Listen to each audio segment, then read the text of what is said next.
comfy. Do I look awful sitting like this? I think a look.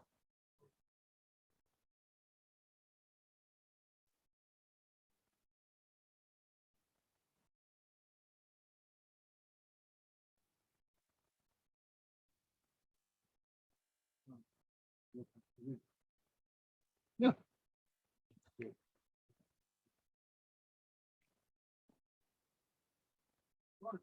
Might as well sit here.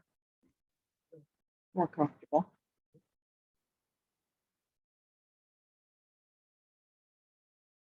Only thing is you have to get up.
Yeah.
Or did he go away?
Hello. Hi, everybody.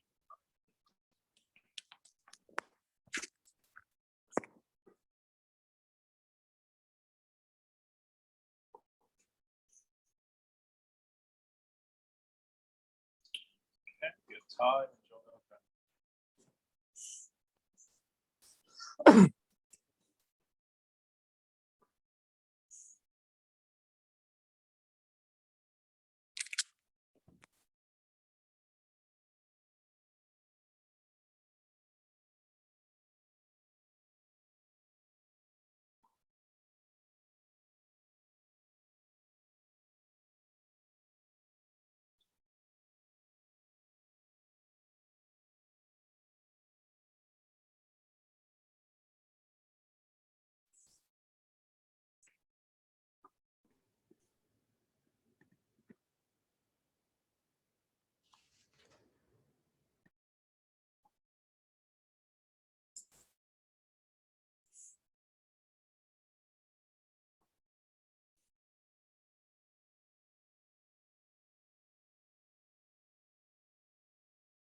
Glenn, it must be colder in France than it is here since you're wearing a sweater.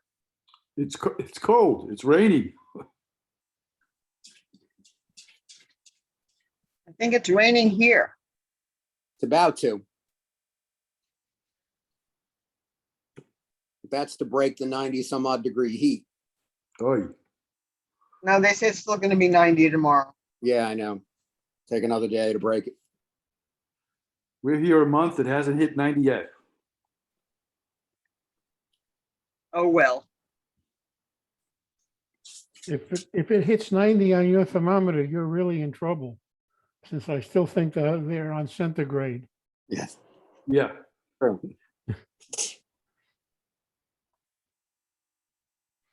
Yep, the rain came quick. I was just outside 10 minutes ago. I think it's here. At least the wind is and the thunder. Hey, Peter, just letting you know we're technically a quorum. Okay. We'll wait until 6:35.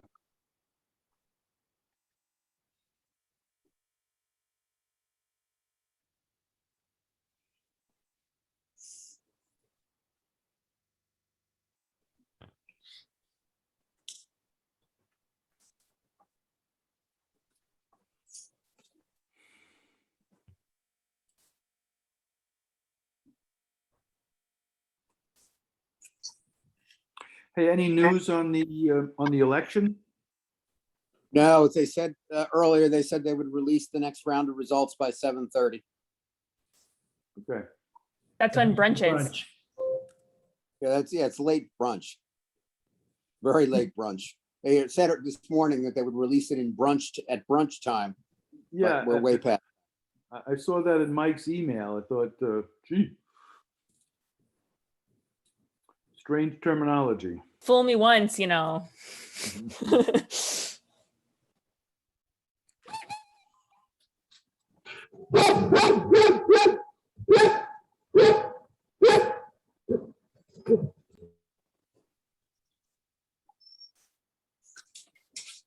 We'll start at 6:35.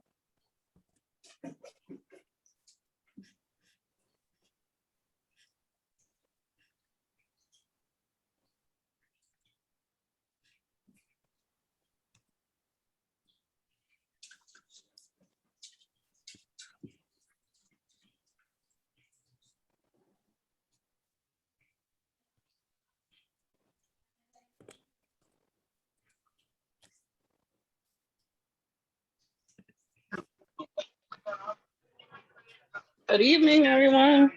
Hello.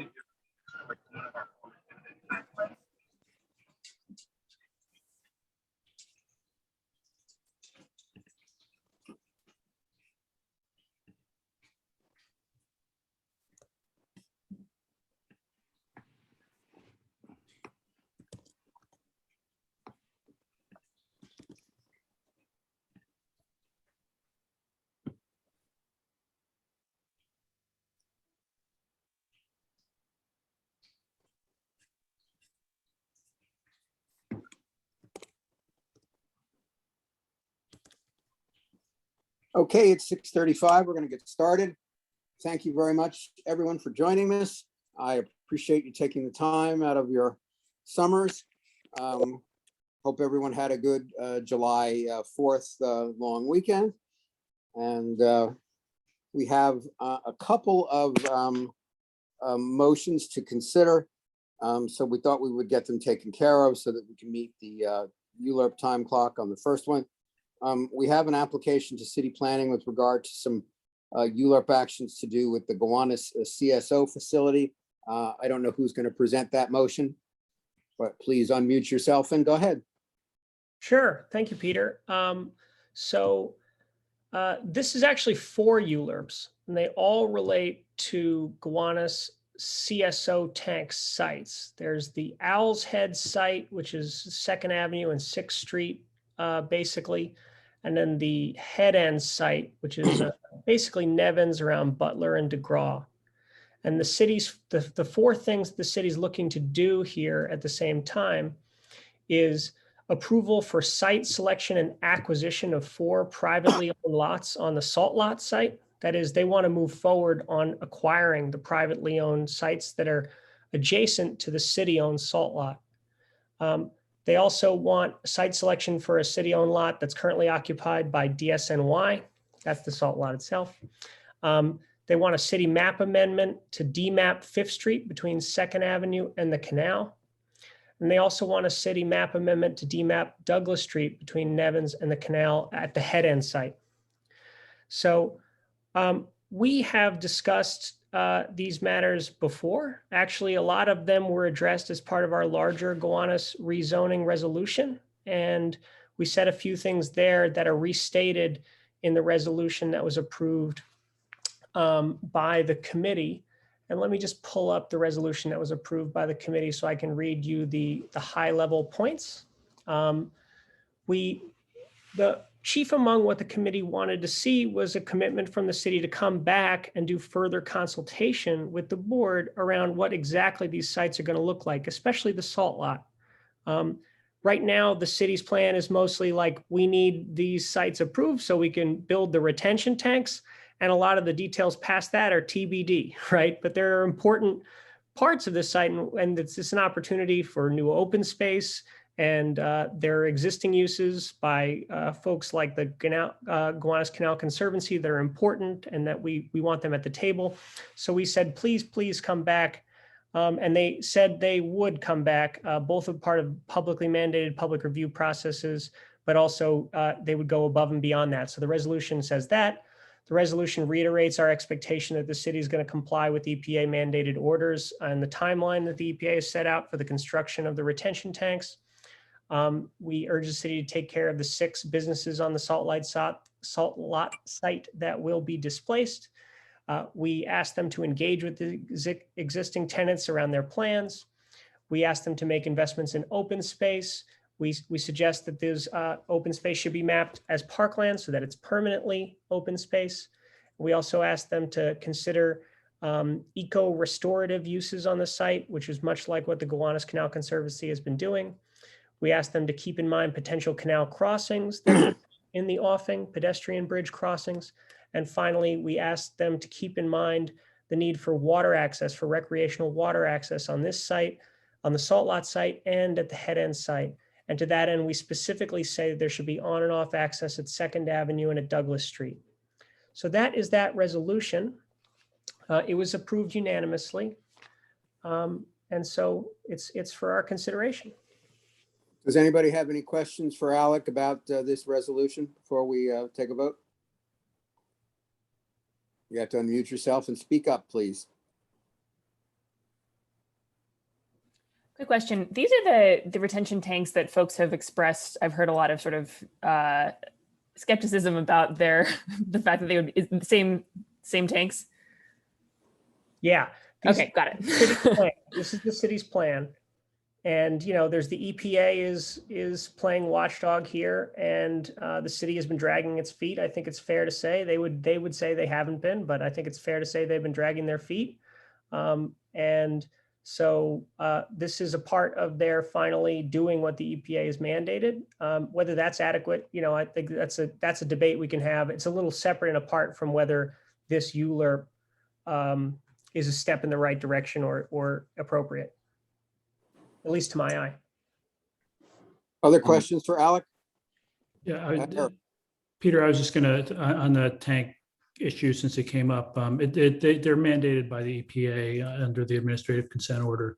So the city will have to build them, whether the city wants to or not, is a different question. Glenn, I'll just mention that I had reached out to Alicia West from DEP after our land use meeting, asking for some action on making the water tunnel site available to the public as was promised a decade ago, I think. This came up during our meeting, and she did respond to my email, but I don't have anything definite. I will continue to press them more on that. I think we should consider their fulfilling that promise when we consider the additional promises we're asking them to make. great. Jerry? For those of you who are interested, there was a press release from EPA today reiterating their commitment and telling the city, you're going to do it the way we said, the way it's in the record of decision. The city had balked. There was a letter that was sent by EPA to the city, which was also released today.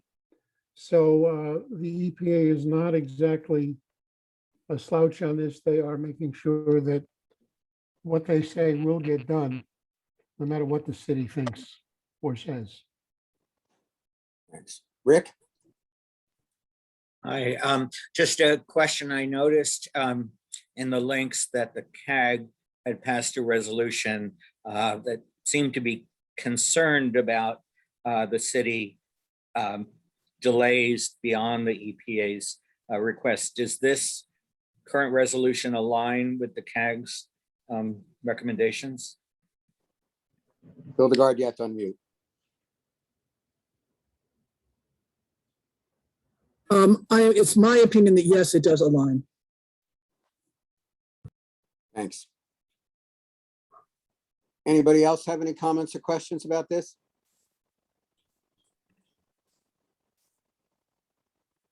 Hearing none, if there is anybody who is against this motion to approve these site selections, please note that in the chat so that we can record the vote. Otherwise, we're going to assume you're in favor of it. How about abstentions? Yes, and also note any abstentions as well. Just say abstain in the chat. Or Mark, I can just count you. Yeah. Thank you. You're welcome. Okay, we also, hold on, let me get my phone open. Hold on one second.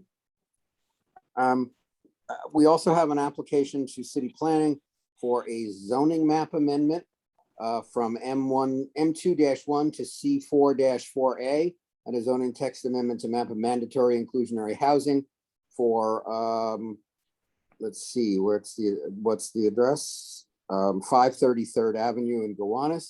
I assume, Alec, that's yours also? Yes. This is a project that while it would, the rezoning designation change, the zoning designation change would permit residential uses, the intention of the property owner is not to pursue a residential use. As background, this is a project owned by our very own Paul Basile.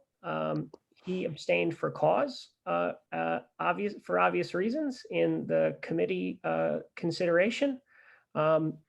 These are two sites, 506 3rd Avenue and 530 3rd Avenue. The idea, if you were really to just explain it quite simply, is to permit greater FAR from about 2 to 4 to permit larger scale commercial development. in a kind of what Paul would call a kind of maker uses, light industrial and creative uses. The committee approved the projects as presented unanimously. And the note was that this is consistent with what the committee has and the board has been saying about the IBZ in general, that increases in FAR in this area to permit development and retention of industrial uses is appropriate. And that the proposed height, the allowable height of these new developments is in keeping with, although it won't be as short as other things close by, it's not much taller or taller than other things that are close by. So it's not too out of character, and it was approved for those reasons. Hildegard, I see your hand is up. Yeah, go ahead. Unmute yourself, Hildegard. So I'm concerned and hopeful. So I think I heard you say something like residential use of the structures will not be allowed, or something like that. Would you tell me about that again, please? Yeah, I think it's important to separate this out. I might not have been careful enough with my language. So no, I just so for me, I am very, very concerned about loss of maker spaces, loss of space for small businesses. Anybody who knows me has heard me hammer about this for like at least 20 years. I'm reluctant to think that Gowanus is a done deal with respect to loss of maker spaces. So anything that guarantees maker spaces in Gowanus definitely is hopeful for me. So please hold forth on this topic one more time, if you would be so kind, Alec. yeah, okay, so here's the deal. Paul Basile owns these sites. And Right. he, if you know anything about Paul, you know that he's interested in industrial and light industrial and commercial uses in this area, not further residential development, right? And what he's doing is that is his intention with these sites. Now, the zoning designation change is in order to, now I don't know all the background of why they chose this particular zoning designation change. As it was presented to the committee, the explanation was this was a very simple way of a C44A was a way to get the bump from a 2 to a 4 FAR to permit the kind of commercial development and industrial development, industrial uses that Paul envisions for the site and that he's committed to the site. Now, but you have to make a distinction, right? There's what Paul is saying he's done that you evaluate based on Paul's track record of doing it, right? Versus what the formal zoning action is. The formal zoning action would permit a residential use, right? So if this were I think the way the committee was looking at it, candidly, is look, if this were just somebody we didn't know from Adam, we might say, we might look at this a little differently. But I don't know. I don't want to speak for the whole committee, but I think those voices were heard at the committee. But that most people thought, given that Paul isn't new to this area, that he has a really demonstrated track record, that he owns a huge number of adjacent sites, which also have this kind of use.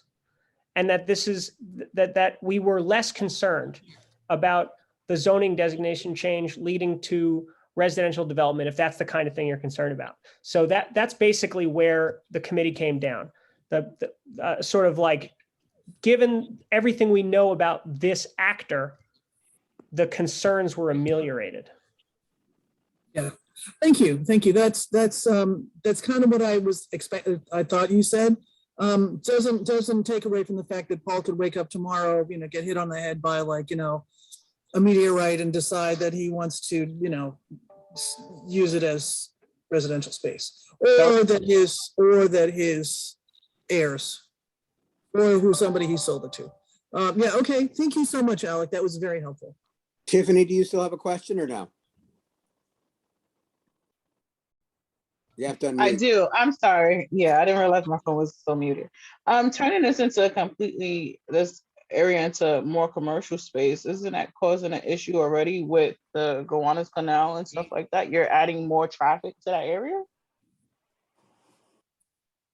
Yeah, Alec, yeah. I think that that any increase in density is going to have the attendant, effects on sort of the number of people there during the day and water use and all that stuff.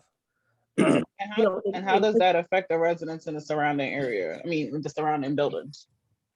Yeah, so for what it's worth, the postings were made that we usually require, a kind of notice, postings on street corners and flyering and that kind of thing. They followed all the rules that we ask in terms of like letting neighbors know. 2 neighbors came to the committee meeting. They both, actually just one sort of had a concern about the height. They said, I don't really get why is this tall? It's taller than the things next to it. And the other had a question about why the rezoning, sort of a technical question about the lines of the proposed zoning action itself, why certain lots were included and what wasn't included and what was.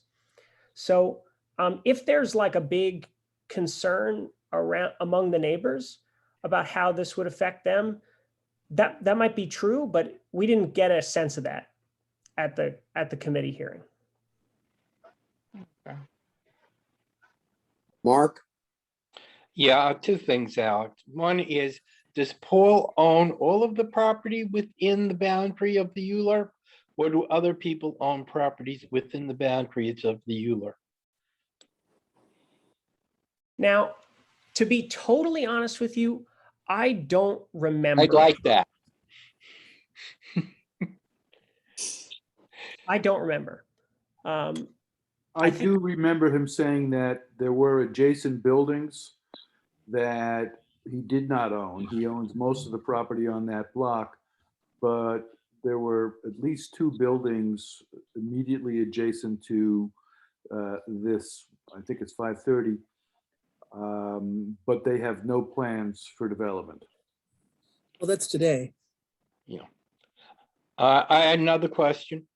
My other question is, was there any consideration of a manufacturing zoning change that would provide for the kind of development that Paul is contemplating without changing it to a C44, which is mainly a designation that's used in Manhattan? Mark, the committee didn't get into why they chose C44A among the other available options, the hypothetical options. I think that as it was explained, C44A was a convenient way of reaching the FAR bonus that they wanted, and that allowed for the massing, et cetera, that they were looking for, and the commercial and industrial uses they were looking for. It's a great question, Mark. I wish I had asked it, or that someone had asked it. And finally, the one last point. With regard to this motion, I'm going to abstain on this again. And you know the reason why. Going back months, I told you why I was going to abstain on these things. But I do trust Paul. It's not like I don't trust Paul or like him very much, or think that what he's going to build is extremely contextual with the other manufacturing stuff in the area. Great, thanks, Mark. Ariel?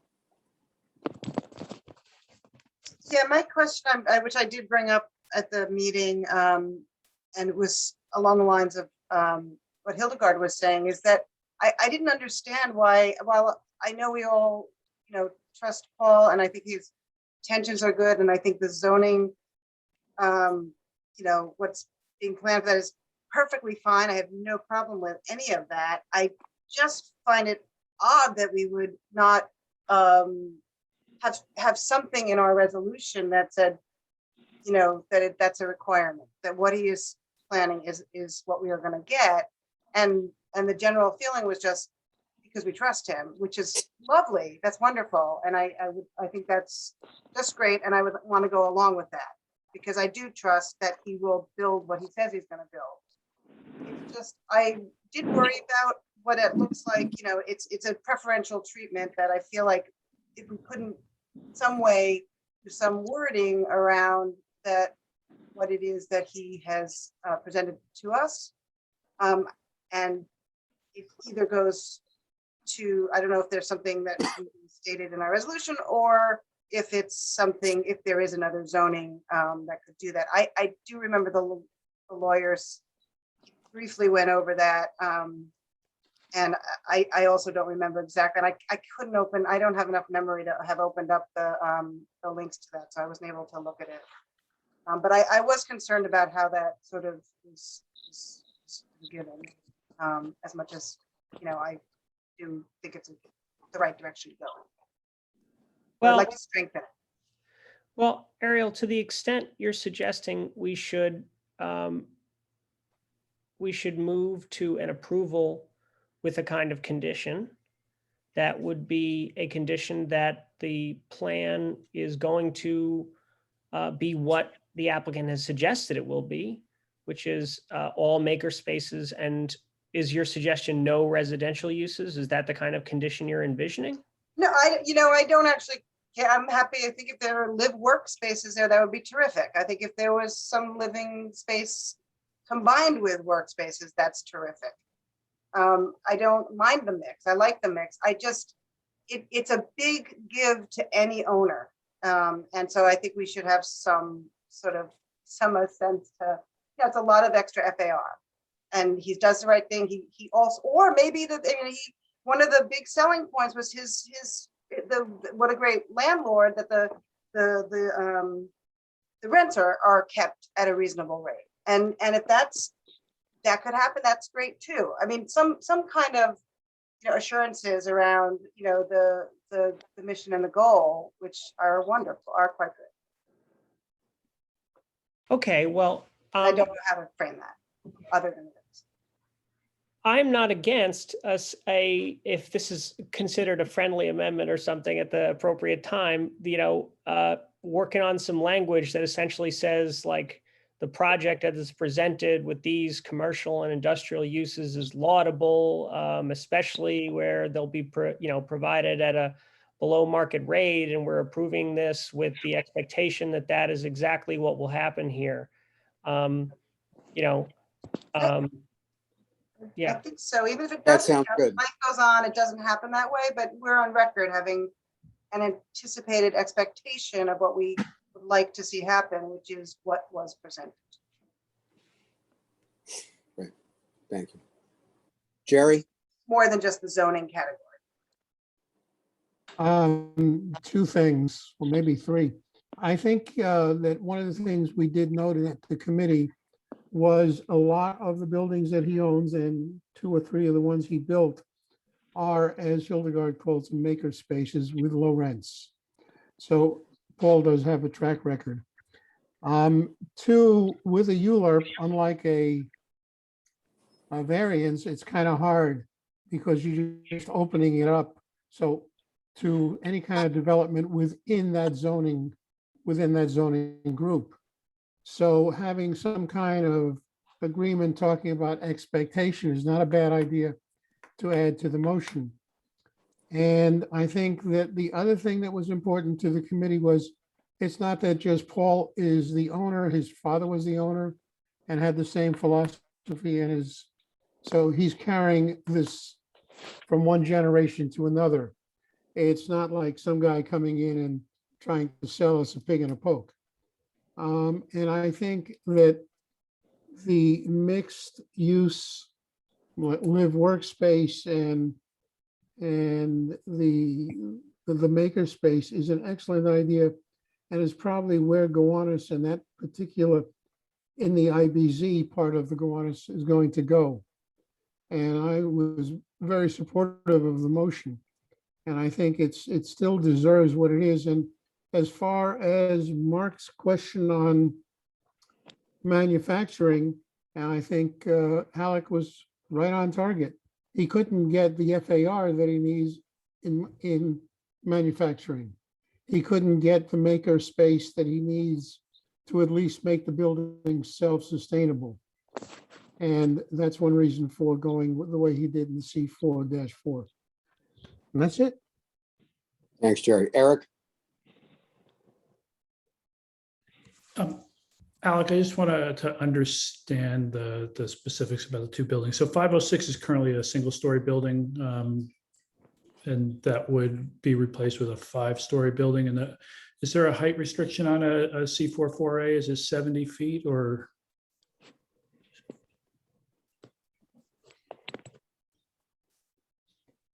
Eric, if you hold while we have some more conversation, I'll get you the exact answer. Sure. And then on the other, on 530, so that looks like it's currently commercial ground floor with residential above. So just want to I want to understand what a commercial enlargement means. Does that mean that they can replace the residential space above the first floor with commercial space, or is he actually looking to change the envelope of the building? It's a change to the envelope of the building. Which doesn't look like it's very old, so it's interesting. No. So Um, I'll work on that height answer. One sec. Great. Tiffany, you had a question?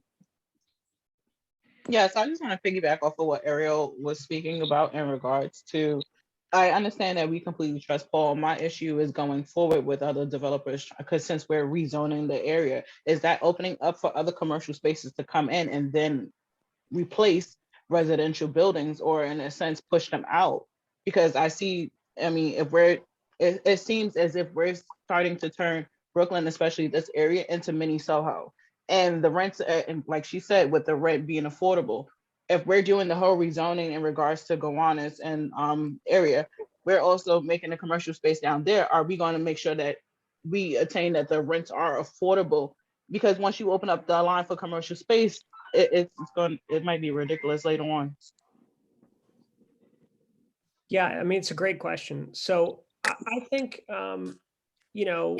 this idea of permitting increased FAR in this part of the neighborhood to permit more industrial and light commercial use is consistent with the idea that the Gowanus is going to be both a place where there's new dense residential uses, but also a place where there's going to be a vibrant industrial and commercial neighborhood. And so I think it's consistent with that. And to the extent it's precedent, I think it actually fits into something that the Gowanus, our resolution has called for, and I know this board has called for a very long time, which is a sort of systematic approach to the whole IBZ, right? Where in that whole IBZ, we'd be considering increased FAR if it's going to be consistent with doubling down and increasing industrial and commercial uses, because this neighborhood can be a live-work neighborhood. It provides a lot of really good jobs, and especially industrial and commercial space, blue-collar jobs for people who live around here and elsewhere in Brooklyn. That's so, to the extent it's precedential in that respect, I wouldn't say that's negative necessarily, As to whether it'll be affordable, nothing is requiring Paul to do what he says he would do and what he has done on other sites, which is to be a good landlord and to, in many cases, provide people with a rate that they couldn't get elsewhere. That's just the facts. There's just nothing in here that requires any kind of rent regulation in the commercial or industrial space. So in that respect, I think we're going on Paul's record to the extent we're going on anything, or we think this is a good thing, even if it's not going to necessarily have over the long term regulated commercial and industrial space. And like I said, I completely understand Paul's standpoint on this, but even going forward with commercial space, he's not going to be the only person that obtains this property or try to obtain other property in this area. So with that being said, I don't want residents to be displaced because we are turning this to a commercial district. So in one hand, in regards to zoning with the Gowanus, we're trying to make it affordable, but yet we're implementing commercial space, which the rents can be astronomical. And that's a lot of issue. And that's an issue because along Third Avenue, there is a lot of commercial space that's being underutilized because the rents are ridiculously high.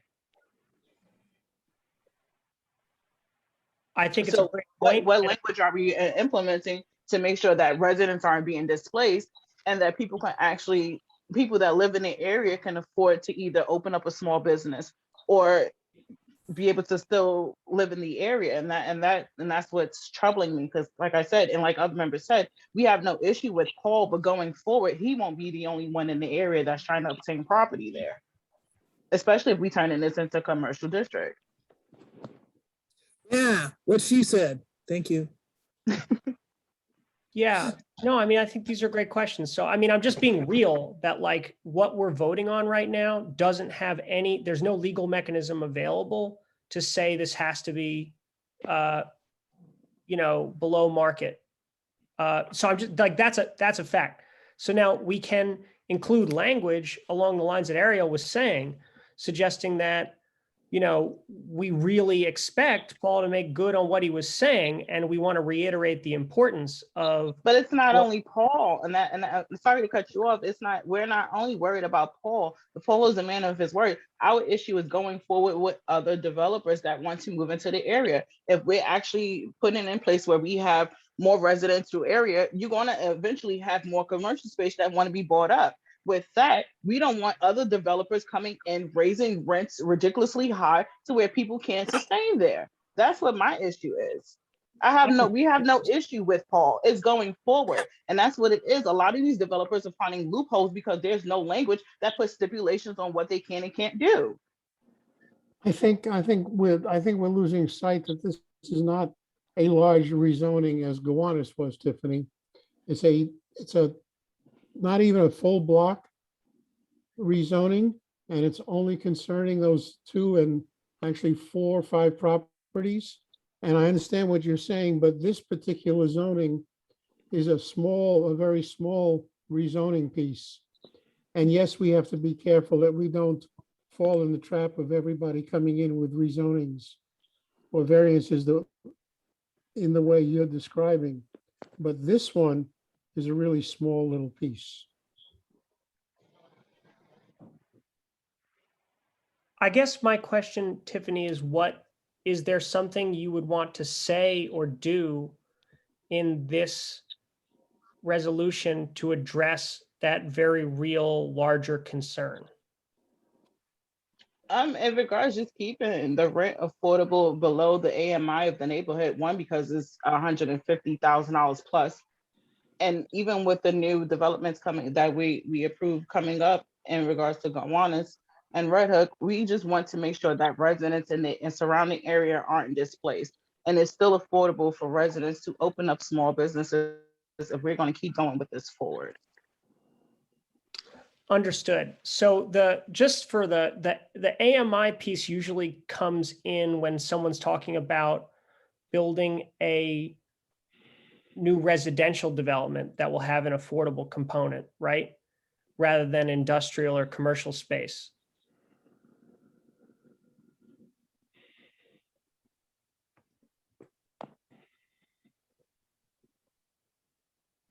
Hildegard, did you want to say something?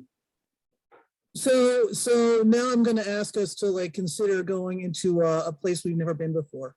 So as Alec noted, AMI typically relates to residences. One of the real challenges for small businesses in New York City is affordable rent. So we can ask that this be a prototype for AMI for small businesses. That was good. Well, you don't ask, you don't get. We That's might as true. well we can start asking. Glenn? Yeah, I just wanted to point out that we're not talking about residential properties. We're talking about commercial properties that he wants to expand, which is in line with what we've been saying about the IBZ for some time. almost all of the property, I was just looking at the map, almost all of the property between Third Avenue and the canal is, you know, one-story commercial buildings. There's no residential in there except above stores on Third Avenue, and then between Third and Fourth, there are individual residential buildings. But in the area he's talking about, it's just commercial. Hildegard, go ahead. I am talking to my dog to tell him to be quiet, sorry. Okay. Mark.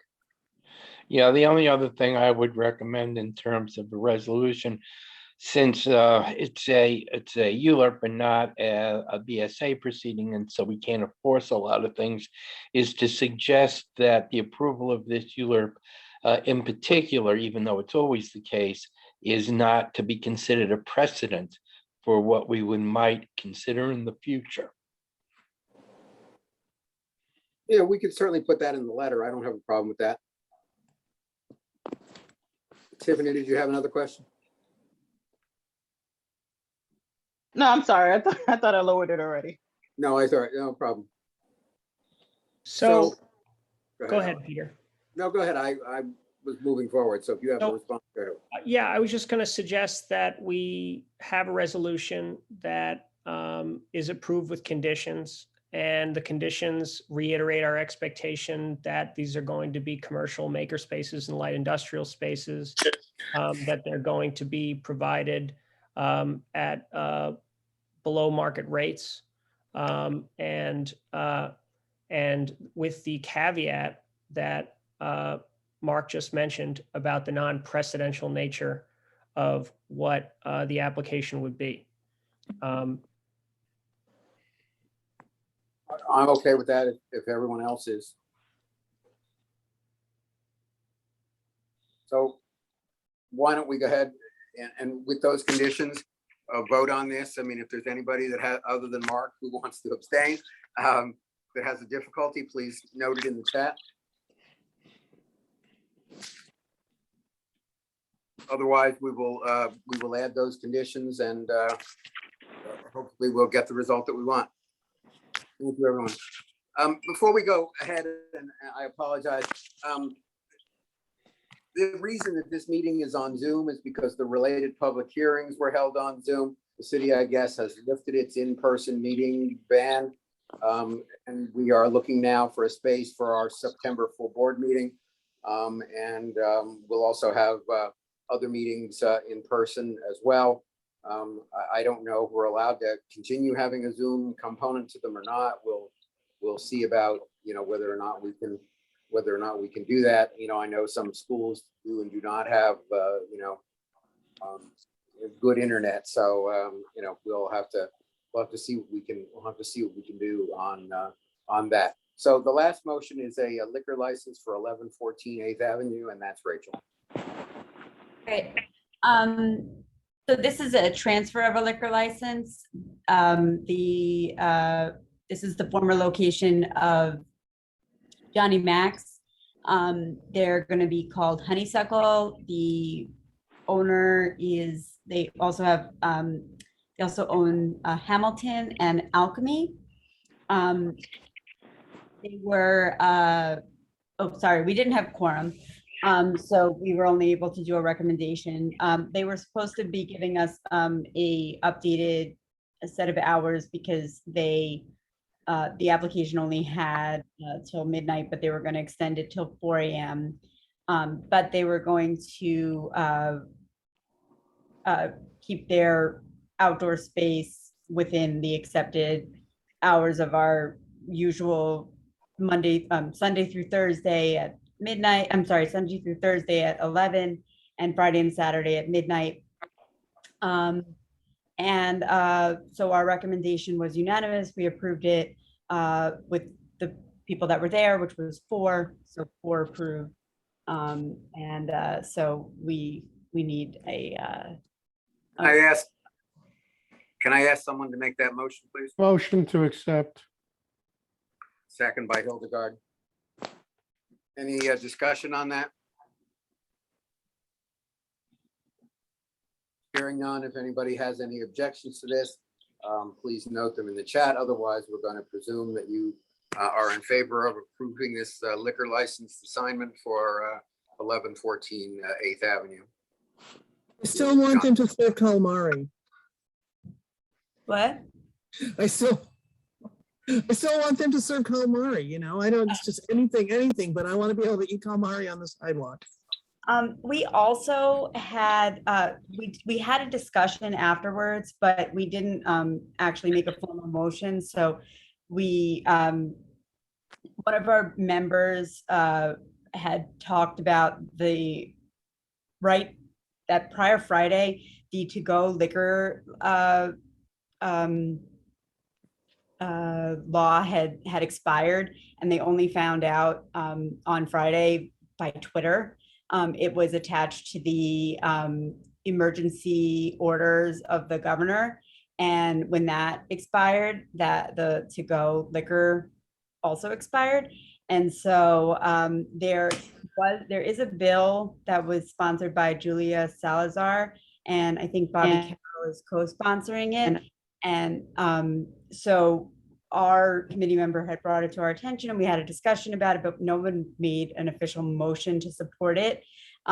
We just kind of got caught up and no one thought to actually make a motion about it. But we would like to, have a motion. So I think that our committee would have probably supported it had we not ended prior to doing that. So I'm not exactly sure what the protocol is for that. I don't know. Are we allowed to generate a motion here? Yes, we are. Okay. Okay, since somebody wants to make a motion to that effect, please keep it simple. Do you want me to give you the number or? Yeah, well, you can make Yeah, the motion, Rachel. Oh, okay. So I'd like to make a motion to support in support of the to-go liquor bill, which is numbers S6831. Sure. Is there a second on that? Somebody wave. It looks like Suzanne is. Suzanne raised her hand. Okay. All right, so we have a second on that. So any discussion? Hearing none, again, we'll assume you're in favor of our motion of support on this unless I hear from you to the contrary. Mark is opposed. Please note in the chat. Okay, and I apologize, please don't leave. We have, apparently Alec has some other things that have to be voted on. Yeah, I apologize, everyone. Land use had a busy couple of months. So we voted on 3 citywide text amendments, which we can, I maybe go through quickly, but maybe not. That's up to you. Okay, so we'll go through maybe them one at a time because they probably will take votes. So the first is an update to the city's Fresh program. This is a program that was first developed, I think, around the latter half of the last decade. It is meant to incent new grocery stores in neighborhoods that are really, that really lack for access to affordable groceries. And the city, the gist of this text amendment is to expand the number of communities that are subject to the Fresh program. Now, our community isn't one of them, so it's not really relevant to us, but it is a program that I think people are generally positive about. There are many details around what actually a developer gets and what kind of store they can build and what that store has to offer, which I could read you off the fact sheet. But that is the summary of the proposal, and the committee approved it unanimously. Any comments, question, or discussion? Seems like it would be important for us to endorse this. So, Rick. Yeah, No, I know the Fresh program very well from work that my foundation's done around food access. It's a really important and great program. It has been restrictive in terms of the number of communities. So I do very much advocate for this. Great. Okay, if there's anybody that's against this, please note it in the chat. Otherwise, we're going to assume you're in favor of it. Something else, Alec? Yeah, two more. One is, the next is very controversial. It's a health and fitness text amendment. Basically, right now, gyms and martial arts studios and massage therapists and others have to get special permits from the BSA to open. This would nix those rules.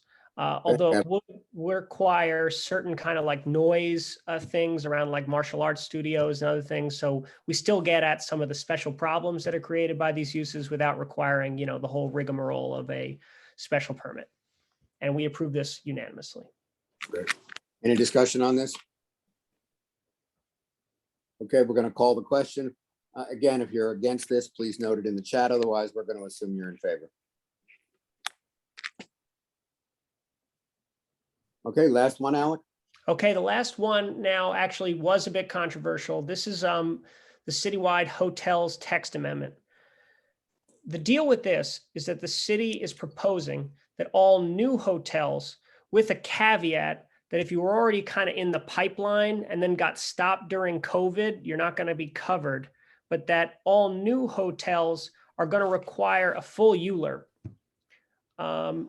And they say that is to prevent negative effects from uncontrolled hotel development.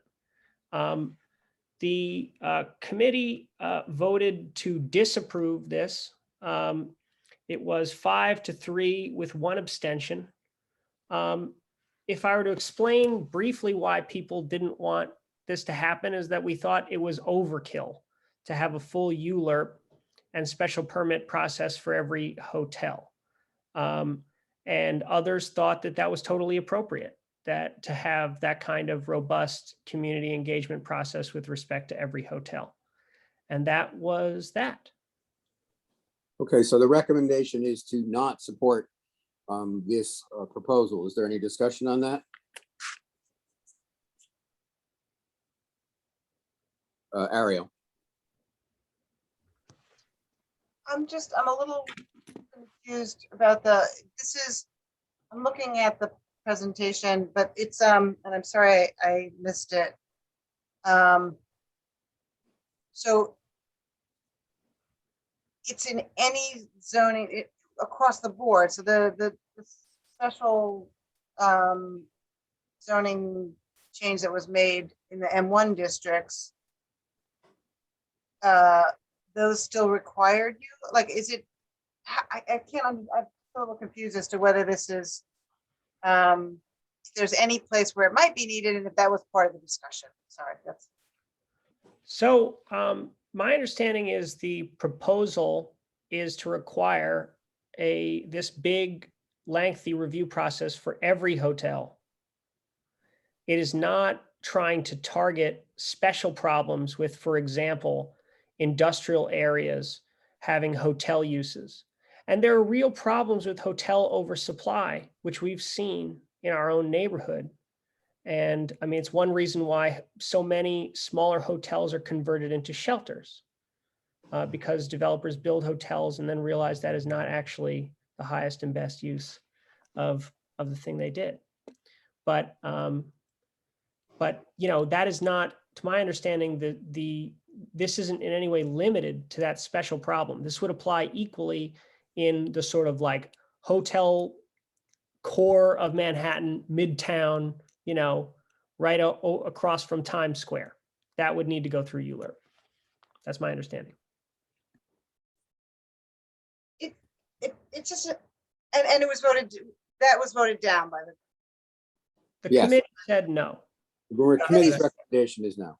It's just it's an odd outlier because there's, you know, all the issues around Airbnb and how people rent out their rooms and the whole issue of what it means to have transient shelter is so much bigger than this. So I feel like this is an odd thing to plunk down when there are so many other issues about the need for transient shelter, and yet it's not all, it's not really, it's not granular to that amount. It doesn't deal with anybody, just, you know, other ways in which transient shelter is used in the city, right? Am I right? It's just about new 100% hotel buildings.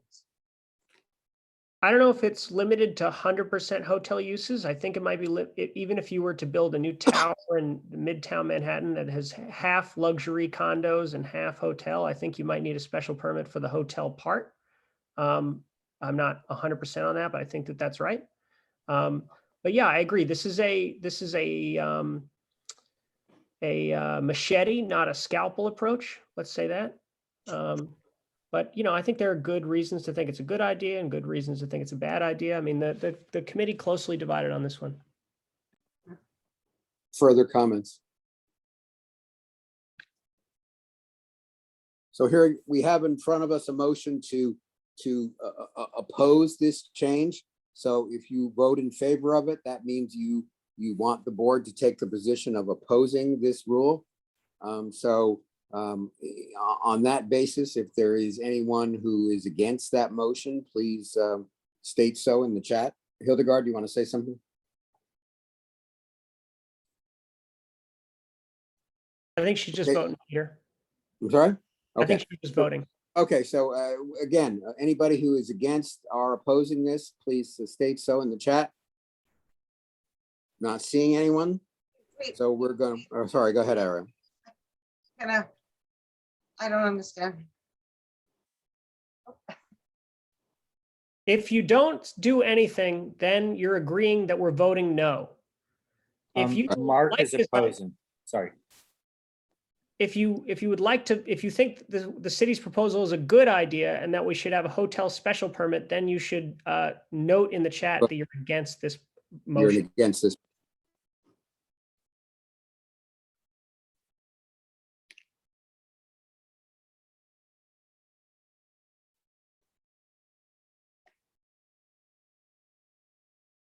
So I'm seeing Hildegard as opposed, Tiffany as opposed, Rick is opposed, and Jason is opposed.